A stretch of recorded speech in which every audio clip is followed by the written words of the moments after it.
Israel Iran இடையேயான யுத்தம் தொடரும் நிலையில் தற்போது இஸ்ரேல் மக்கள் நாட்டை விட்டு வெளியேறுவதாக தெரிவித்து ஒரு காணொளி சமூக ஊடகங்களில் பகிரப்பட்டு வருகின்றது. எனவே இது குறித்த உண்மை அறிய ஃபேக்ட் கிறிஸ்டன்டும் நாம் ஆய்வொன்றை மேற்கொண்டோம். எனவே நாம் இந்த காணொளியின் உண்மைத்தன்மை தொடர்பில் ஆராய்வதற்காக குறித்த காணொளியின் சில காட்சிகளை புகைப்படமாக மாற்றி கூகுள் ரிவர்ஸ் இமேஜ் தேடலுக்கு உட்படுத்திய போது கடந்த 2023 ஆண்டு இந்த காணொளியில் உள்ள ஒரு காட்சியின் புகைப்படத்துடன் ரஷ்ய செய்தி இணையதளம் ஒன்றில் செய்தி வெளியாகியிருந்தமையை எம்மால் காண முடிந்தது.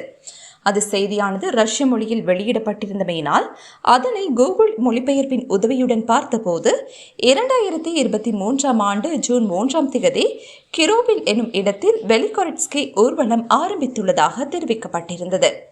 ஜூன் 3 முதல் 8 வரை 6 நாட்கள் இந்த மத ஊர்வலம் நடைபெறும் எனவும் யாத்திரிகர்கள் சுமார் 150 கிலோமீட்டர் தூரம் நடக்க வேண்டும் என்றும் அந்த செய்தியில் குறிப்பிடப்பட்டிருந்தது.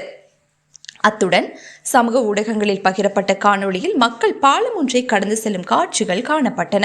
எனவே அதனை நாம் ஆய்வு செய்த போது ஷட்டர்ஸ்டாக்கில் 2023 ஆண்டு வெலிகொரட்ஸ்கி பாத யாத்திரையின் போது எடுக்கப்பட்ட காணொளி பதிவேற்றம் செய்யப்பட்டிருந்தது.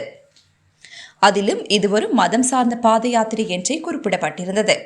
எனவே எமது ஆய்வின் அடிப்படையில் இஸ்ரேலை விட்டு கொத்து கொத்தாக வெளியேறும் மக்கள் என தெரிவித்து பகிரப்படும் காணொலியானது 2023 ஆண்டு ரஷ்யாவில் நடைபெற்ற வெலிகொரட்ஸ்கி பாத யாத்திரையின் போது எடுக்கப்பட்ட காணொலி என்பது கண்டறியப்பட்டது. மேலும் இந்த பாத யாத்திரையானது ரஷ்யாவின் மிகப்பெரிய பாத யாத்திரைகளில் ஒன்று என்பதுடன் இது ஒவ்வொரு ஆண்டும் இடம்பெறும் என்பதும் குறிப்பிடத்தக்கது.